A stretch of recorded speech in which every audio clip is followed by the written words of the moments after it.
네, 디지털 서비스 파트 1 제 강의 시작하도록 하겠습니다.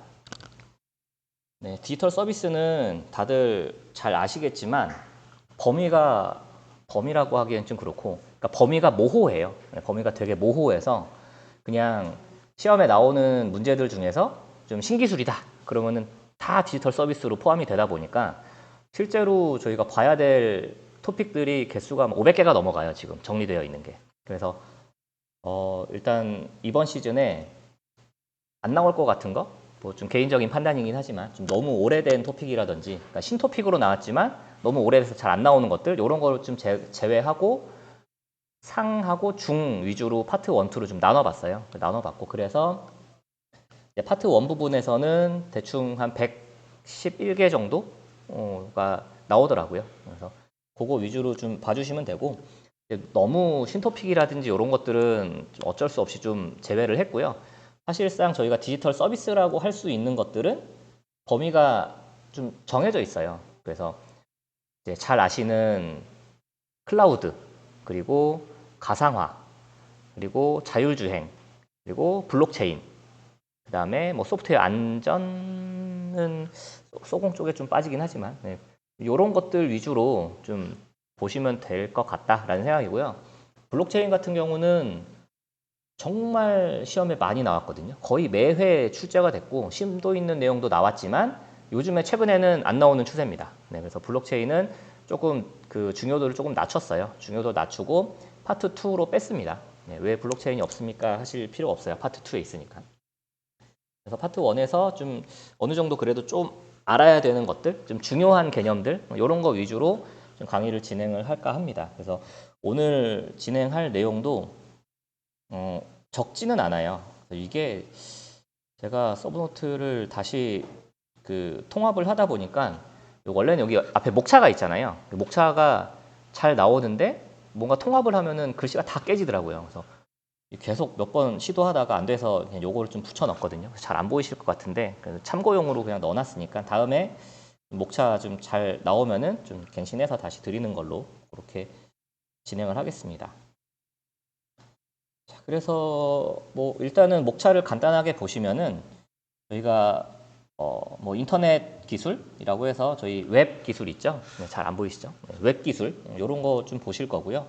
그 다음에 그 증강현실, 네, AR, VR 그런 거 있죠. 그거 이제 너무 이제 초등학생들도 다 아는 내용이어가지고 그런 거 그냥 상식적으로 좀 보시면 될 것 같고요. 그 다음에 이제 요즘에 핫한 엣지 컴퓨팅 관련된 내용, 그리고 클라우드 컴퓨팅 관련된 내용, 그 다음에 쭉쭉 가서 가상화 관련된 것들, 가상화까지 하면 사실 더 이상 할 거 없어요. 네, 뒤에 뭐 CITS라든지 자동차 관련된 것들, 그다음 스마트 팩토리, 스마트 팩토리가 빠졌네요 아까. 네, 스마트 팩토리 관련된 것도 디지털 서비스에 포함되어 있습니다. 그 다음에 자율주행 관련된 내용들 어디 있어? 여기 기능 안전하고 그다음에 자율주행 쪽 요렇게 좀 보시면은 뒷부분은 별거 없어서 그냥 쭉쭉 읽어보시면 될 것 같다라는 생각이에요. 어려운 내용이 아니어서요. 네, 그렇게 한번 좀 진행을 해보겠습니다.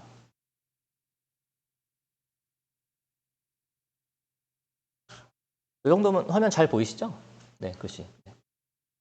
자, 그러면 웹 3.0부터 시작을 하도록 하겠습니다. 네. 자, 처음 시작하는데 왜 웹 3.0이냐? 사실 저희가 토픽을 보면은 웹 3.0도 있고요. 4.0도 있어요. 네.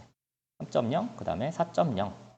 4.0도 있는데 제가 공부할 때는 3.0이 막 나왔을 때였고 그 다음에 4.0으로 먼저 넘어가고 있다라고 해서 4.0이라고 하는 개념이 있었는데 최근에는 4.0이라는 개념이 거의 없어졌다라고 보시면 될 것 같아요. 4.0은 아직 시기상조다. 그래서 3.0까지만 아시면 된다라고 보시면 될 것 같고요. 그러면은 웹이 3.0이야. 그러면 1.0은 뭘까요? 1.0, 2.0도 아셔야겠죠. 자, 웹 1.0은 뭐죠? 웹 1.0. 그 다음에 2.0도 있겠죠. 2.0, 3.0 이렇게 있는데 이렇게 발전을 했겠죠. 그래서 웹 1.0 같은 경우는 저희가 그 웹상에서 정보만 딱 읽을 수 있는 것들, 그런 것들을 웹 1.0이라고 해요. 그래서 여기 뭐 지금 계신 분들 좀 죄송한 말씀이지만 인터넷 처음 나왔을 때 그때 이미 인터넷을 접해 보셨을 것 같아요. 야후 이런 거부터 처음에 접속하셨죠. 야후 들어가면 저희가 뭐 했어요? 신문 기사밖에 못 봤죠. 그래서 아, 신문도 읽을 수 있구나. 그게 웹 1.0이라고 보시면 됩니다. 그게 웹 1.0이고 그다음에 웹 2.0으로 넘어가면 뭘 할 수 있느냐? 사람들이 뭔가 글을 거기다 쓸 수 있는 거죠. 네. 그렇게 바뀌는 거예요. 그래서 사람들하고 소통을 하고 이제 컨텐츠 만드는 거. 소통 플러스 컨텐츠 라고 보시면 되고요. 자, 그러면은 3.0으로 넘어오면은 이제 뭐가 바뀌느냐? 3.0으로 넘어오면 이제 그 웹 서비스 자체가 이 사람들 사용자들이 무엇을 원하는지를 스스로 파악을 해서 서비스를 제공을 할 수 있게 바뀌는 게 웹 3.0 기술이라고 보시면 됩니다. 네. 그게 웹 3.0의 그 기본 컨셉이다라고 보시면 돼요. 그러면 뭐냐? 얘는 뭐냐? 저희 뭐 어디 뭐죠? 그 온라인 쇼핑몰 이런 데서 막 쇼핑하고 나오면은 다른 사이트 가면은 비슷한 상품들 막 추천되고 막 그러잖아요. 그런 것들 생각하시면 됩니다. 네, 그런 기술들이 좀 포함이 된 게 3.0이다라고 보시면 돼요. 그래서 조금 거창하게 말하면은 뭐 AI 비서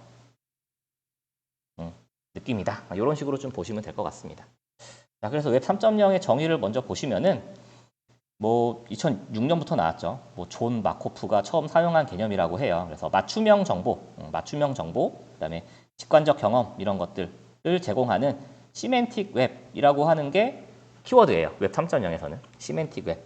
그래서 시멘틱 웹 기반의 지능형 웹을 우리가 웹 3.0이라고 한다. 그 정도 보시면 될 것 같고요. 그래서 특징이 뭐야? 당연히 뭔가 소통을 하겠죠. 2.0부터 이미 소통을 했으니까 소통을 하고 그다음에 뭐 정보 융합, 뭐 기술 융합, 뭐 이런 것들, 뭐 다양한 융합 기술, 그다음에 지능화, 뭐 추천해 주는 거, 그런 내용들, 그다음에 개인화, 뭐 블로그나 뭐 이런 그 자신만을 보여주는 게 아니고 맞춤형 웹이다 이런 내용이 있고요. 그다음에 상황 인식 기술 이런 것들도 웹 3.0의 특징이라고 보시면 돼요. 뭐 실시간으로도 뭐 우리가 검색할 수 있는 것들, 이런 것들이 웹 3.0이다라고 보시면 되고요. 이 아래에 있는 그림 보시면은 뭐 개념적인 부분에서의 웹 3.0, 뭐 플랫폼 기반의 3.0, 그다음에 철학 부분, 인터넷 주소 관련된 내용으로 그림이 나와 있는 거라 이거는 그냥 웹 3.0이 어떤 놈인지만 알면은 우리가 쉽게 이 그림을 이해하실 수 있을 거라고 생각을 합니다. 근데 이제 문제는 요 기술들을 작성을 해주셔야 되잖아요, 저희가. 그래서 웹 3.0이라고 하는 거는 웹 1.0, 2.0의 개념을 포함을 하고 추가적으로 스스로 우리한테 어떤 정보를 제공할 수 있는 그런 그 서비스를 제공하는 기술이 웹 3.0이잖아요. 그래서 정의는 알았어. 그러면 그거를 하기 위한 기술이 뭐야? 요 정도를 보시면은 요 웹 3.0에 대한 공부는 끝나는 거예요. 그죠? 그래서 요 기반 기술은 우리가 시멘틱 웹이라고 하는 거, 요게 가장 중요합니다. 시멘틱 웹이라고 하는 거는 뭐 보시면은 뭐 요 세 번째 뭐 정보 제공이나 뭐 검색 판단하는 뭐 이런 지능을 만들어서 뭐 웹뿐만이 아니고 개인화된 사람, 그다음에 동일한 정보의 입력 수정이 지속적으로 이루어지게 되는 이런 환경을 시멘틱 웹이라고 한다라고 보시면 될 것 같아요. 자, 그다음에 뭐 상황 인식 기술, 개인화 기술, 그다음에 에이전트도 뭐 뒤에 나오니까 뒤에 말씀드리고, 그다음에 이제 클라우드 컴퓨팅도 도입이 됐죠. 그래서 이런 기술들을 조금 써주시면 될 것 같다. 그렇게 보시면 될 것 같습니다. 자, 그런데 여기서 웹 3.0이 끝나면은 정말 좋겠지만 안 끝나요. 네, 왜냐하면은 우리는 항상 지금 활성화되고 있는 기술 말고 앞으로 나와야 될 기술들도 알고 있어야 되잖아요. 그렇죠? 그거에 미리 대비를 하고 계셔야 돼서, 그래서 제가 공부할 때는 웹 4.0이라고 하는 개념이 나왔고 지금은 웹 4.0이 없어지고 새로운 기술이 웹 3.0에 들어왔습니다. 네, 어떤 게 들어왔을까요? 블록체인이 들어왔어요. 블록체인. 네, 블록체인이 엄청 핫했잖아요. 그래서 블록체인이라고 하는 기술이 웹 3.0에 포함이 됐다라고 보시면 됩니다. 블록체인이 왜 들어왔어? 그냥 엄청 핫했으니까 들어왔죠. 엄청 핫해서 블록체인이라고 하는 개념까지 들어왔고요. 자, 그러면은 웹 3.0의 정의가 살짝 바뀌어요. 블록체인 기술이 들어오면서. 그러니까 지금까지는 시멘틱 웹 기반의 시멘틱 웹 기술 기반의 그 기술이 웹 3.0이었다라고 하면 지금 웹 3.0은 블록체인까지 들어왔어요. 블록체인은 뭐 하는 애죠? 일단 블록체인은 너무 인자한 미소를 짓고 계시네요. 네. 블록체인 기술은 암호화 기술이죠. 암호화 기술입니다. 기본적으로 암호화 기술이어서 뭐 보안이라든지 아니면은 저희가 이 블록들을 만들어서 체인을 만들잖아요. 그래서 뭐 부인 방지 기술이 있고 그 신원 증명할 때도 사용을 하죠. 그래서 그런 기술들이 들어오다 보니까 우리가 웹상에 어떤 컨텐츠를 올렸을 때 그거에 대한 소유권을 주장을 할 수가 있게 돼요. 그래서 예전에는 우리가 뭐 유튜브나 아니면은 뭐 인스타그램 이런 데다가 글을 올리면 그 글이 제 거가 아니잖아요. 물론 제가 쓴 글이지만 만약에 제가 무슨 사회에 반하는 글을 썼어. 막 요즘에 뭐 이슈되고 있는 정치적으로 이슈되고 있는 거 있잖아요. 그런 막 욕을 막 썼어. 그러면은 검열 들어가서 삭제가 돼요. 그런데 블록체인 기술이 들어오면 어떻게 되느냐? 내가 쓴 글은 내 거야. 그래서 아무나 삭제를 할 수가 없고 이게 블록체인으로 관리가 되다 보니까 그렇죠. 블록체인으로 관리되다 보니까 중간에 내가 쓴 글을 바꿀 수도 없는 거예요. 다른 사람이 바꿀 수도 없고 삭제할 수도 없는 이런 그 소유권에 대한 개념이 들어왔다라고 보시면 됩니다. 그러면은 추가적으로 우리가 웹 3.0에 기술 요소가 뭔가 추가가 되겠죠. 지금까지 봤던 내용 중에 플러스 블록체인 기술이 들어갈 거고요. 아래 있나? 아래 있네요. 자, 그래서 이전 기술은 시멘틱 웹, 그다음에 개인화 기술, 뭐 상황 인식 이런 게 있었고 추가적으로 들어온 게 이제 블록체인, 그다음에 소유권 관련된 NFT라고 하는 기술도 들어왔고요. 그다음에 메타버스, 그다음에 뭐 디파이, 뭐 DAO, 뭐 이런저런 블록체인하고 관련된 기술들까지 포함을 시켜야 웹 3.0이다라고 할 수가 있습니다. 그래서 이게 이제 웹 3.0 끝이에요. 그런데 이렇게 보다 보면 우리가 DAO라고 하는 게 뭔지 잘 모르잖아요. DAO라고 하는 게 뭘까요? 영어로 막 이상하게 막 써 있죠. 자, DAO라고 하는 거는 얘는 탈중앙화 조직이라고 보시면 돼요. 탈중앙화 조직. 탈중앙화 그냥 조직이 아니고요. 자율 조직입니다. 오토노머스가 있죠. 탈중앙화 자율 조직이라는 거예요. 그래서 이거는 이제 뭐 쉽게 말하면은 회사를 운영을 하는데 사장이나 관리자가 없어도 이제 규칙을 자동으로 우리가 실행을 하는 그런 시스템이다라고 보시면 됩니다. 그렇죠? 블록체인의 특징 중에 하나가 탈중앙화라는 특징이 있죠. 이미 공부하셨었죠. 자, 그래서 DAO라고 하는 것도 좀 챙겨가시면 좋겠다라는 생각입니다. 그래서 추가적으로는 이런 예시가 있어요. 그래서 웹 2.0 같은 경우는 2.0. 자, 2.0 같은 경우는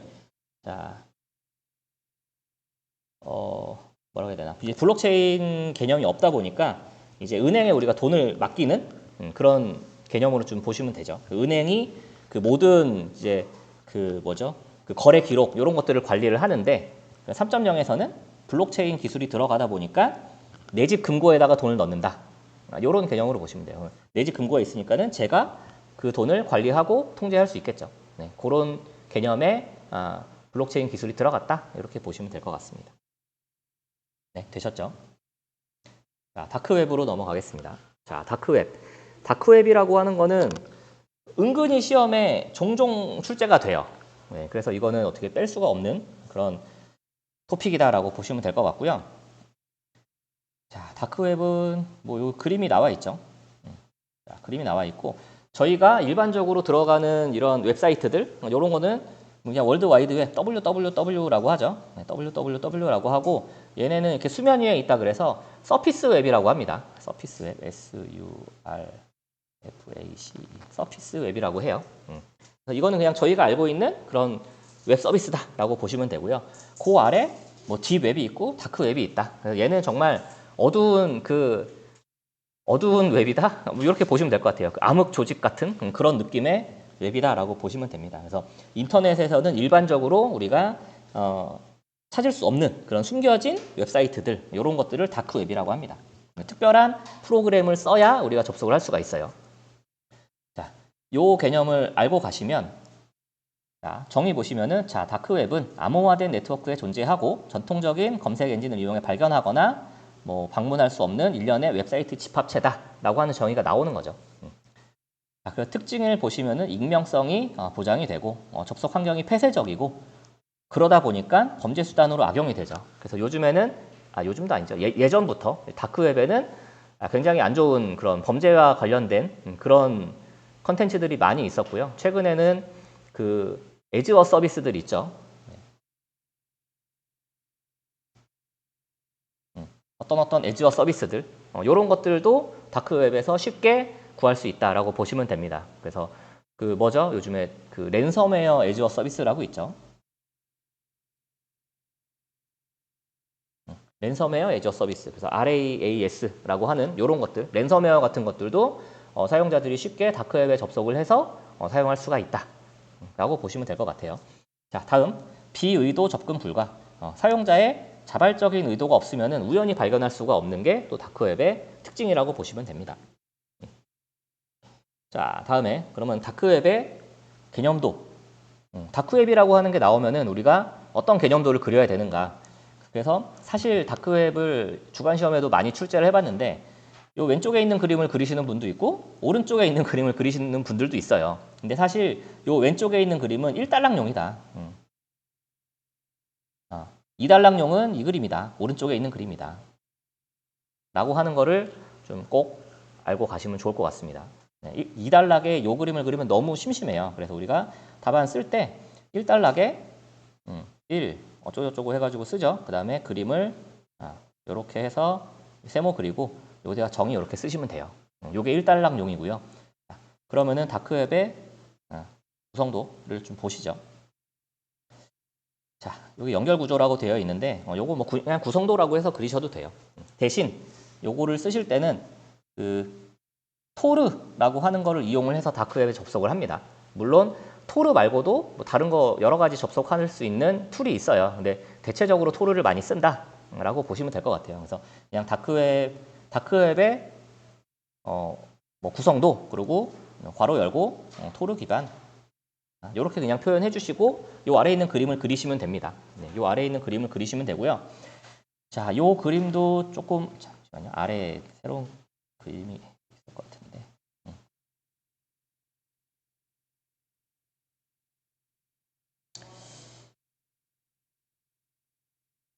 그림을 다시 한번 그릴게요. 그러니까 이런 비슷한 그림으로 그리시면 되는데요.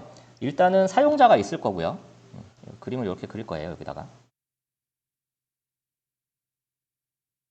자, 사용자가 일단은 프록시를 통해서 라우터로 접속을 해야 돼요. 네, 라우터를 그래서 이 프록시를 이 토르에서 사용하는 이 접속 관련된 기술들을 어니언이라는 말을 붙입니다. 양파 껍질 까듯이 우리가 깊이 들어간다. 한 차례 한 차례 깊이 들어간다라는 의미로 어니언, 양파라는 말을 씁니다.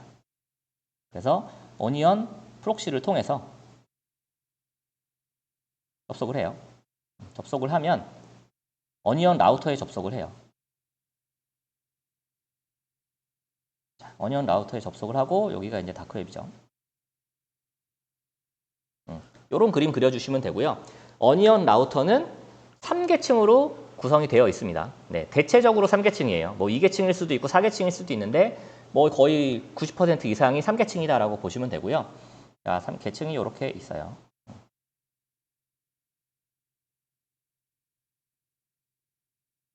자, 계층이 이렇게 있고 저희가 1계층을 뭐라 그러죠? 1계층이 입구죠, 입구 영어로 뭐라고 해요? 엔트리 노드라고 하죠, 엔트리 노드. 그 중간은 미들 노드. 네, 마지막은 엑신 노드. 네. 이렇게 3단계의 구조로 만들어져 있다. 그래서 여기 들어왔으면은 이렇게 해서 다크웹에 접속을 한다. 이런 그림을 그려주시는 게 제일 좋아요. 네, 제일 좋다. 자, 그래서 우리가 그러면은 요 다크웹의 설명을 하면서 작성을 해야 되는 거는 요 기술 요소도 작성해야 되겠죠. 그림 그렸으니까. 그래서 이 어니언 라우터, 그다음에 어니언 프록시, 그다음에 뭐 서킷, 셀, 뭐 디렉토리 서버 요 정도는 써주시면 좋겠다라는 생각이고요. 여기 나와 있는 나에 있는 다크웹의 접속 개념도는 잘못됐다. 잘못된 게 아니고 이해하기가 조금 애매하다. 왜냐하면은 가운데가 3계층이 아니니까. 예. 누가 봐도 3계층인 것 같이 그림을 그려주셔야 됩니다. 그래서 방금 전에 말씀드렸던 요 그림으로 꼭 그려주시면 좋겠다라는 생각이에요. 네. 자, 그래서 다크웹은 사실상 익명성을 보장할 수 있어서 좀 긍정적인 면이 있지만 부정적인 면이 더 크다. 그래서 암호화 기술, 뭐 라우팅 기술 이런 것들 참고해서 써보시면 되겠고, 자, 서피스 웹, 딥웹, 다크웹 요 세 가지를 좀 비교할 수 있으시면 좋겠습니다. 순기능은 뭐 익명권 보장, 프라이버시 보장, 뭐 감시 회피하지만 역기능이 요즘에 훨씬 더 많다. 그렇게 좀 봐주시면 될 것 같아요. 자, 다음 넘어가겠습니다. 자, 다음은 에이전트입니다. 에이전트. 자, 에이전트라고 하는 거는 요즘에도 말이 계속 많이 나오고 있어요. 그래서 요즘에 나오는 것들은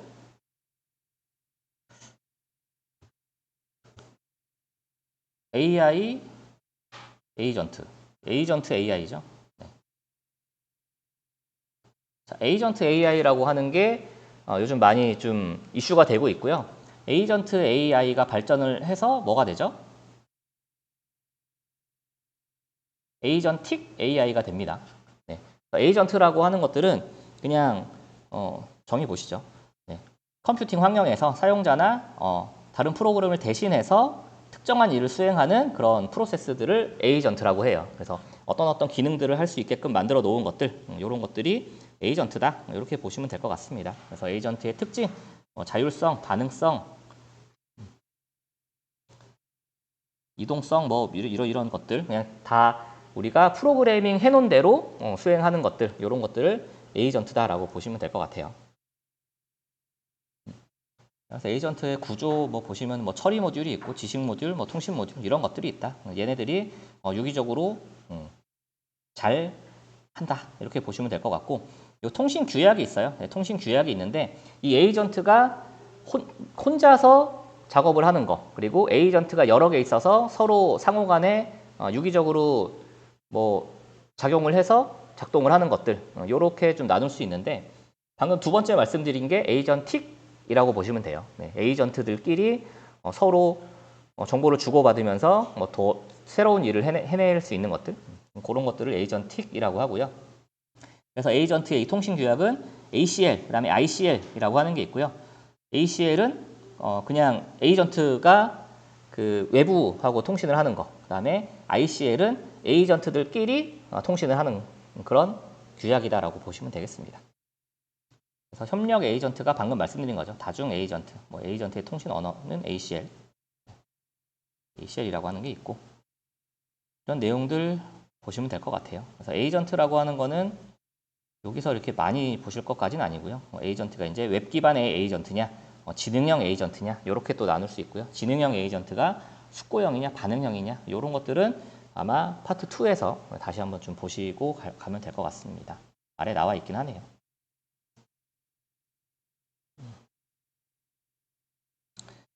넘어가고, 여기 참고해가지고 이제 검색 서비스의 구조가 있는데 요거는 안 보셔도 됩니다. 예전에는 요거 그림 막 다 외웠었거든요. 서브노트 강의 준비하면서 이런 그림들을 보면 되게 옛날 생각이 나요. 옛날에는 서브노트에 있는 그림을 그대로 외워서 그리려고 엄청 노력을 했었거든요. 그래서 이 그림도 외웠었어요. 그래서 이 그림은 뭐 온톨로지라든지 아니면 검색 엔진이라든지 이런 문제가 나왔을 때 이 그림을 그리려고 엄청 노력을 했었거든요. 근데 뭘 알아야 이게 외워지는 것 같은데 굳이 이렇게 안 해도 될 것 같아요. 지금 보면. 왜냐면은 저희는 흐름에 따라서 그림을 재구성하시면 됩니다. 재구성하셔야 돼요. 여기 외워서 그리시면은 한계가 옵니다. 결국엔 한계가 와요. 네. 요거는 그냥 옛날 생각이 나서 말씀드렸습니다. 자, 다음 넘어가서 지능형 에이전트로 넘어갈게요. 지능형 에이전트. 지능형 에이전트는 학습, 추론, 뭐 계획 이런 지능적인 특성을 갖춘 에이전트를 말을 한다. 그래서 여기 뭐 그냥 인공지능 기능이 들어갔어요 정도만 보시면 될 것 같아요. 요즘에 사실 에이전트 AI하고 에이전틱 AI라고 하는 이 두 가지에 굉장히 좋은 출제하기 좋은 토픽이 있는데 굳이 지능형 에이전트를 문제를 낼까라는 생각입니다. 그래서 아까 전에 봤던 그 내용들 나오니까 이거 넘어가고요. 다음 SOAP, SOAP으로 넘어갈게요. 자, SOAP 여기서도 또 말씀드릴 게 좀 많죠. SOAP. SOAP은 사실 이 웹 서비스 업무를 안 하시는 분들은 되게 이게 어려워요. 그죠? 혹시 업무 하시는 분 계신가요? 잘 아시죠? 아, 네. 부럽습니다. 그러니까 요즘에 이쪽 문제가 많이 나와요. SOAP하고 그 다음에 같이 잘 쓰는 거 레스트. 요거 잘 쓰죠. 얘네를 왜 잘 써? 요즘에 API 많이 쓰잖아요. 그러다 보니까 얘네 관련된 문제들이 많이 나와요. 예전에 저 공부할 때는 전혀 몰랐거든요. 이거 대체 이게 뭐야? 안 골라야지? 이렇게 생각을 했는데 요즘에는 안 고를 수가 없습니다. 그래서 어느 정도 알고 가시면 좋을 것 같아요. 자, 그래서 이 SOAP, SOAP이라고 하는 거는 이거는 인터넷을 통해서 서로 다른 시스템들이 이 정보를 주고받는 방법을 규칙으로 만들어 놓은 거를 SOAP이라고 합니다. 자, 그래서 여기에 정의에 있는 거는 정의가 어렵죠.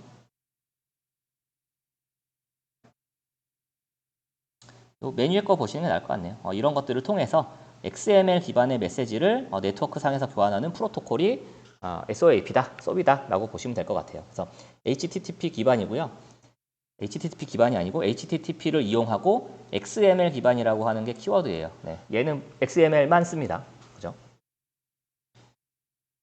자, 그러니까는 예를 들어서 우리가 이메일을 쓰면은 이메일끼리 주고받는 규칙이 이메일 프로토콜을 쓰죠.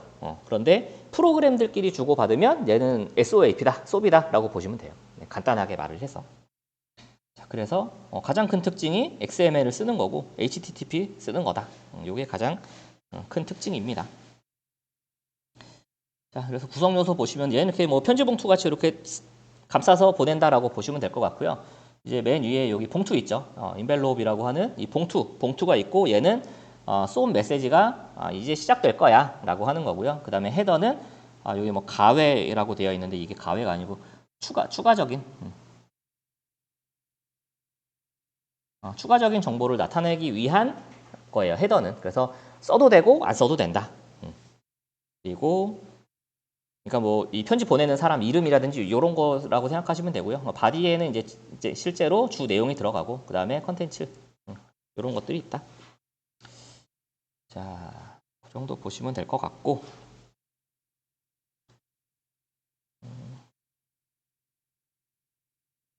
쭉 넘어갈게요. 여기 막 이상한 명령어들 나오는데 이런 거는 절대 쓰시려고 하시면 안 됩니다. 네, 실무하시는 분들 아니면은 이거는 안 쓰시는 게 더 나을 것 같아요. 자, 그 다음에 뭐 바로 이제 SOAP하고 REST 비교가 나왔는데 이 다음에 REST가 있을 거예요 아마. 있죠? REST로 바로 넘어가겠습니다. 자, REST로 넘어가서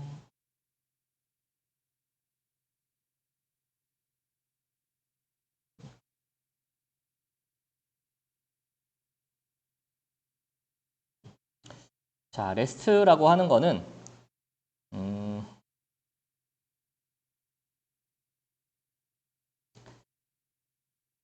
SOAP하고 왜 얘가 같이 나오느냐? 자, 비교를 보고 올 걸 그랬나요? 자, SOAP은 어떤 언어 기반이라고 했죠? 방금 전에 XML 기반이라고 했잖아요. XML 기반이다 보니까는 뭔가 좀 복잡해.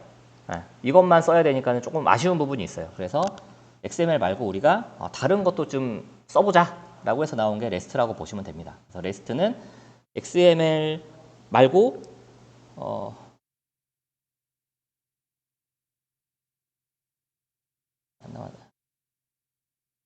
결국에는 비교를 보게 되네요. XML 말고도 요 JSON이라든지 아니면 뭐 HTML이라든지 텍스트라든지 이런 것들까지 다 지원을 하는 그런 그 통신 방식이다라고 보시면 될 것 같아요. 네, 그 두 개가 가장 큰 특징이다, 그 가장 큰 차이다라고 보시면 됩니다. 그래서 SOAP은 XML, 무조건 XML이에요. 무조건 XML이고 REST는 XML 포함해서 다른 것까지 다 사용할 수 있다 라고 보시면 됩니다. 자, 그리고 SOAP은 위에서는 잠깐 말씀을 안 드렸는데 얘는 그냥 단지 포스트 방식 위주고요. REST는 여기에 있는 get, post, put, delete 이런 것들까지 다양하게 우리가 다양한 통신 방식을 지원한다. 요 정도 같이 보시면 될 것 같아요. 네, 그래서 지금 여기 보셨던 요 SOAP하고 REST는 우리가 API에서 많이 사용을 한다. 이렇게 보시면 되고요. 이 133회에 또 문제가 나왔어요. 그래서 REST API라고 하는 문제가 또 출제가 됐었습니다. 자, 보시면은 자, REST API라고 하는 거는 뭐 인터넷상에 존재하는 API 대상 자원 여기에 주소 지정하고 HTTP 통신 프로토콜을 사용해서 해당 자원을 관리하는 아키텍처다라고 나와 있어요. 근데 사실 말이 조금 어려울 것 같은데 REST를 이용하는 API다인 거예요, 결국에는. 네, 그러다 보니까 우리가 아까 그 지원하는 데이터 형식은 뭐 JSON, XML, HTML 이런 것들을 지원하고 그리고 명령어는 get, post, put, delete 이런 거를 쓰는 API다라고 간단하게 보실 수 있겠죠. 연결지어서. 그리고 HTTP 통신을 한다. HTTP 프로토콜로 통신을 한다. 이렇게 보시면 될 것 같아요. 네, 요 내용입니다. 자, 그러면 REST하고 REST풀이라고 하는 것도 있어요. 이게 막 골치가 아파지죠. 지금 이제 뭐 SOAP하고 REST 봤는데 REST API가 나오고 REST풀이 나오고 네. 이게 계속 뭔가 나오고 있어요. 그러면은 우리가 일반 API하고 그냥 저희가 통상적으로 말하는 API하고 REST API를 좀 구분할 수 있으면 좋겠죠. 요거 두 개를 구분하면은 일반 API는 우리가 뭘 쓰죠? SOAP 그리고 REST를 쓰는 거고 얘는 REST만 쓴다. 요렇게 볼 수 있고요. 그러면은 REST풀은 뭐야? REST풀은 뭐야? REST풀은 이거는 정말 REST에 한정해서 쓸 수 있는 게 REST풀이라고 보시면 돼요. 네. 일반적인 REST보다 더 REST 규약에 맞춘 거다. 그게 REST풀이다 라고 보시면 될 것 같습니다.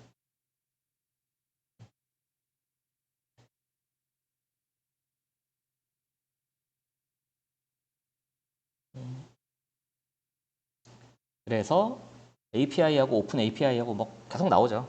계속 나오는데 결국에는 기반 기술은 SOAP하고 REST 요거 두 개 쓰고 SOAP은 XML 기반이고 포스트 방식 그리고 REST는 XML뿐만 아니라 JSON, HTML, 뭐 HTTP 뭐 다 쓴다. 그 정도만 보고 가시면 다 쓰실 수가 있어요. 내용을.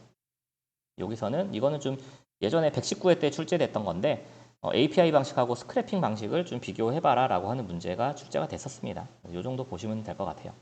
그 다음에 134회 때 나왔던 거 API의 개념, 구현 방식, SOAP이냐, REST풀이냐, 뭐 GraphQL이냐, 뭐 gRPC냐 뭐 이런 것들 그냥 참고해서 한 번씩 보시면 될 것 같고요. 자, 이 정도로 해서 넘어가겠습니다. 넘어가고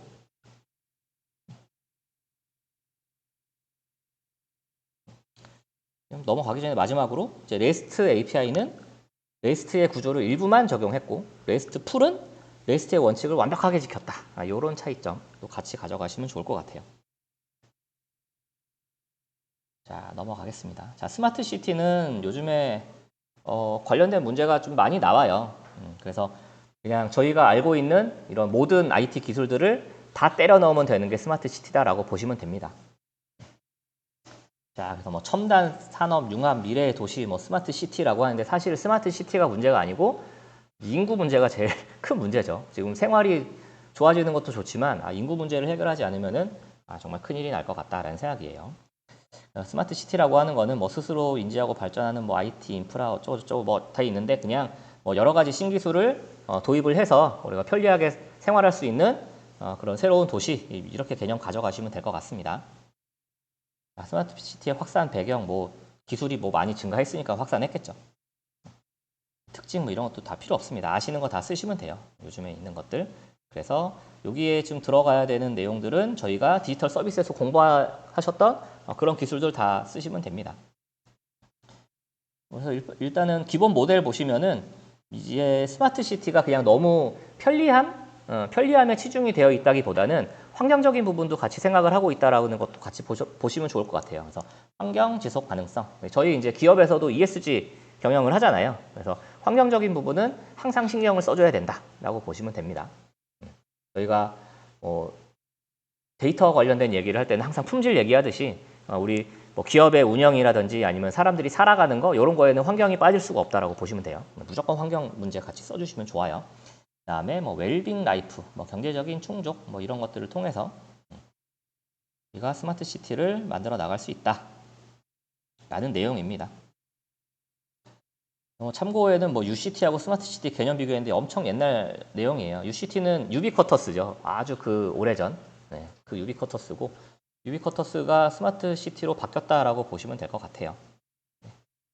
스마트 시티라고 하면은 사실상 저희가 뭐 당장 가져다 쓸 수 있는 기술들이 가장 쓰기 쉬운 거 ICBM 있죠. ICBM에서 IoT, 그다음에 클라우드, 그다음에 빅더죠. 빅데이터. M은 모바일. 여기에 이제 추가로 AI까지 들어가는 거죠. AI까지 들어가고 이런 기술들이 다 들어가지만 사실상 우리가 그 인프라단도 같이 생각을 해주셔야 돼요. 스마트 시티를 할 때. 이런 것들이 그냥 도는 게 아니잖아요. 거기 그 도시에서 발생하는 이런저런 데이터들을 수집할 수 있는 그런 데이터베이스도 좀 구축을 해놔야 될 것이고 그 데이터베이스에서 가지고 와서 인공지능 기술을 통해서 해당 데이터를 분석을 하고 맞춤형 서비스를 제공을 한다. 이렇게까지 좀 확장을 해서 봐주시면 될 것 같고 제가 생각하기에는 스마트 시티를 봤을 때 아까 전에 처음 말씀드린 것 같이 인구 문제를 좀 말씀드렸잖아요. 그럼 스마트 시티를 통해서 인구 문제를 어떻게 해결할 수 있는가 이런 것도 한번 고민해 보시면 좋을 것 같아요. 공부하시면서 사실 자료 보시기 바쁘시겠지만 그래서 스마트 시티를 통해서 어떻게 인구 문제를 해결할까 그러면은 뭐 육아 관련된 그런 서비스들을 뭐 적극 지원해 준다든지 기타 등등 여러 개 있겠죠. 뭐 주부들을 좀 편리하게 해줄 수 있는 기술들을 지원해 준다든지 안전을 더 강화한다든지 이런 것들 그런 것들 좀 연관지어서 생각을 해보시면 좋겠습니다. 다음은 3D 프린팅입니다. 3D 프린팅. 3D 프린팅은 예전에 나왔었는데 한동안 안 나오다가 최근에 한 2년 전인가? 2년 전인가 제가 그 정부 사업과제 평가를 하러 갔는데 3D 프린팅 관련된 과제였어요. 그래서 정부에서 하면은 뭔가 시험에 나오거든요. 그래서 그때 이제 같이 공부하시는 분들한테 이거 3D 프린팅이 정부에서 뭔가 하고 있으니까 나올 것 같아 라고 했더니 그 다음 연도에 3D 프린팅 문제가 출제가 됐습니다. 네. 그래서 요거는 좀 뺄 수가 없는 것 같아요. 3D 프린팅이 예전에는 굉장히 핫했어요. 그 3D 프린팅 관련된 이런 뭐 유튜브라든지 뭐 신문 기사라든지 이런 거 보면은 어마어마했어요. 3D 프린팅을 통해서 자동차를 만든다. 그래서 뭐 자동차 공장이 국내 어디에 만들어질 거야. 막 이런 얘기도 있었고 3D 프린팅으로 집도 만들고 막 이런 얘기가 많이 있었거든요. 근데 활성화가 안 된 이유는 재료가 비쌉니다. 네. 재료값이 엄청 비싸요. 그래서 저희 기술사 자도 3D 프린팅 한 거 되게 비싸잖아요. 네. 엄청 비쌉니다. 재료값이 비싸다 보니까 기술이 좀 많이 발전하기에는 조금 어려움이 있지 않았나라는 생각이 좀 들어요. 그리고 또 뭐가 있지? 3D 프린팅은 그 후속 공정 작업이 들어갑니다. 사실 공부를 할 때, 그러니까 저 기술사 공부할 때 3D 프린팅 교육도 갔었어요. 네. 블록체인 세미나 같은 거 다 다녔었고 3D 프린팅 관련된 교육한다고 해서 갔었고 실제로 스캔해서 프린팅 나온 거 후속 공정까지 해봤습니다. 그러니까 얘네가 뭔가 재료를 층층이 쌓는 작업을 하잖아요. 3D다 보니까. 그러면은 표면이 매끄럽지가 않아요. 울퉁불퉁해요. 그거 다 깎아내는 작업, 그 다음에 색칠하는 작업 이런 것들이 후속 공정이다라고 보시면 됩니다. 후속 공정이 생각보다 간단하지가 않다. 그런데 그럼에도 불구하고 3D 프린팅이 굉장히 이슈였던 것들은 실제 우리가 어떤 제품을 만들 때 그 제품의 프로토타입이 나올 때까지의 공정 자체가 엄청 길었어요. 근데 3D 프린팅을 이용하면은 그 프로토타입이 나올 때까지가 한 6개월 걸린다라고 했을 때 3D 프린터를 이용하면은 한 일주일이면 나와버리거든요. 네, 그러다 보니까 엄청 이슈였는데 결국에는 이런저런 문제로 아직 좀 많이 활성화가 안 된 그런 비운의 기술이다라고 보시면 될 것 같아요. 대신 뭐 의료 쪽이나 이런 데서 뭐 3D 프린팅, 4D 프린팅 해서 많이 사용을 하죠. 그래서 개념은 좀 알고 가시면 좋겠다라는 생각이에요. 3D 프린팅이라고 하는 거는 액체나 고체 뭐 이런 소재를 이용해서 3차원 물체를 만들어내는 적층 제조 기술입니다. 하나씩 착착착착 쌓아가면서 만드는 거예요. 자, 그래서 뭐 딱히 여기서 보실 거 없어요. 그래서 그냥 재료가 어떤 건지, 그 다음에 요 포맷, STL 포맷이라고 하는 게 있는데 이거는 아직까지도 STL 포맷을 쓰는 것 같아요. 예전에도 썼었고. 자, 그 다음에 3D 스캐너 이런 것들 좀 보시면 될 것 같아요. 3D 스캐너도 좀 저렴한 것들은 이렇게 응급 상황 발생했을 때 이게 푸시하는 거 있잖아요. 그렇게 생긴 걸로 이렇게 옆에서 이렇게 사람들을 이렇게 긁으면은 이게 입체로 스캔이 떠집니다. 그래서 이런 3D 스캐너 이런 것들도 이용한다. 그다음에 이제 재료는 액체 기반, 뭐 분말 기반, 고체 기반 뭐 이런 것들이 있다. 정도만 보시면 될 것 같습니다. 그래서 액체는 스테레오 리소그래피라고 하고 SLA, SLS, FDM 이런 방식들이 있다. 뭐 추가적으로 폴리젯이라는 것도 있다. 이 정도만 알고 가시면 됩니다. 3D 프린팅. 한계점과 극복 방안, 뭐 고가의 장비, 뭐 프린팅 크기 제한 이런 것들이 있죠. 그렇죠. 요거 한때 엄청 유행했죠. 3D 프린팅을 이용해서 총을 만든 거. 부품을 하나씩 다 따가지고 만들어서 조립을 했는데 실제 작동을 한다더라. 이것도 이슈가 좀 있었습니다. 그리고 또 요거 1인 소자본 창업이 가능하다. 라고 하는 이런 이슈도 있었죠. 그래서 1인 소자본 창업하는 거에 가장 대표적인 게 이제 피규어 같은 거 만드는 거. 그럴 때 좀 많이 썼어요. 네, 많이 이런 걸 썼었다라고 보시면 될 것 같아요. 자, 다음은 가상으로 넘어가는데 저희 10분 쉬었다가 진행하도록 하겠습니다.